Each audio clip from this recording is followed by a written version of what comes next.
Les nazis l'avaient appelé l'art dégénéré. Le Troisième Reich avait condamné l'art moderne des années 30 qu'il considérait comme une menace pour la pureté allemande. Beaucoup de ses œuvres ont d'ailleurs disparu, mais d'autres ont été retrouvées il y a une dizaine d'années. Le musée Picasso leur consacre en ce moment une exposition. Florence Lecnec et Jean-François Drouillet. On les pensait perdus à jamais, sans doute détruites et peut-être brûlées. Mais les voilà intactes, ces aquarelles allemandes, peintes il y a un peu plus de 100 ans pour capter le Berlin festif de l'entre-deux-guerres ou les figures accablées d'une sortie d'usine. Elles sont vraiment d'une qualité muséale. L'explication, elles sont restées cachées pendant plus de 70 ans, avant de ressurgir en 2012 dans cet immeuble de Munich et derrière la porte de cet appartement. Maike Hoffmann va être l'une des premières à pouvoir y jeter un œil, juste après un coup de fil de la police allemande. Ils m'ont dit, s'il vous plaît, gardez ça secret, on vient de faire une découverte. Rejoignez-nous, on a besoin de votre aide. Et donc, je suis arrivée dans un tout petit appartement. Je suis entrée et waouh, quelle collection! Il y avait des œuvres absolument partout, sur chaque étagère, accrochées sur les murs, vraiment partout.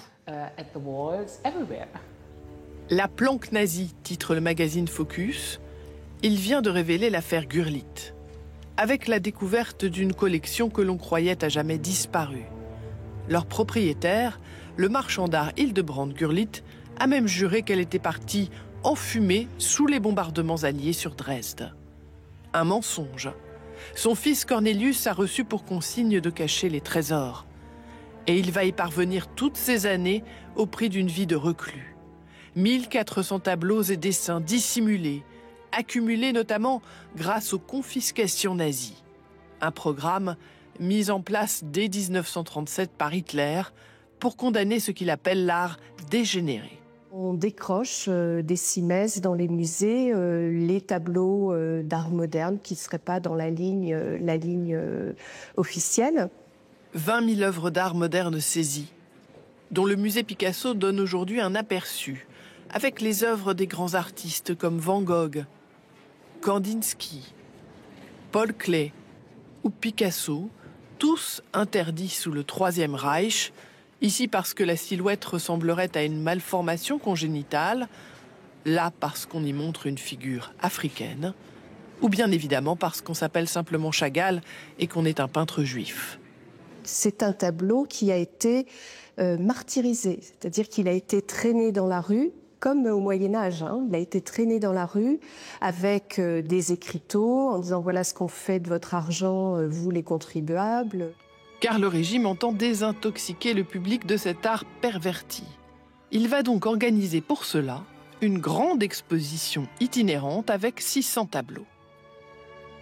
C'est un projet d'éducation du peuple allemand et donc cette exposition elle a été conçue pour inspirer du dégoût.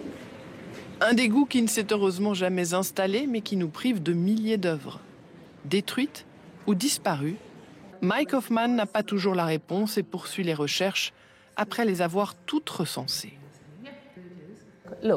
Regardez là, par exemple, il n'y a pas d'image. Ça signifie que nous ne savons presque rien sur cette œuvre. On a été capable d'identifier et localiser entre 3 et 4 000 œuvres, pas plus. De longues enquêtes qui se résolvent parfois par hasard, comme en 2010 sur ce chantier du métro au cœur de Berlin, d'où vont surgir 11 sculptures très endommagées. Classifiées dégénérées par le ministère de la propagande nazie, toute trace de leur existence était perdue depuis 1937.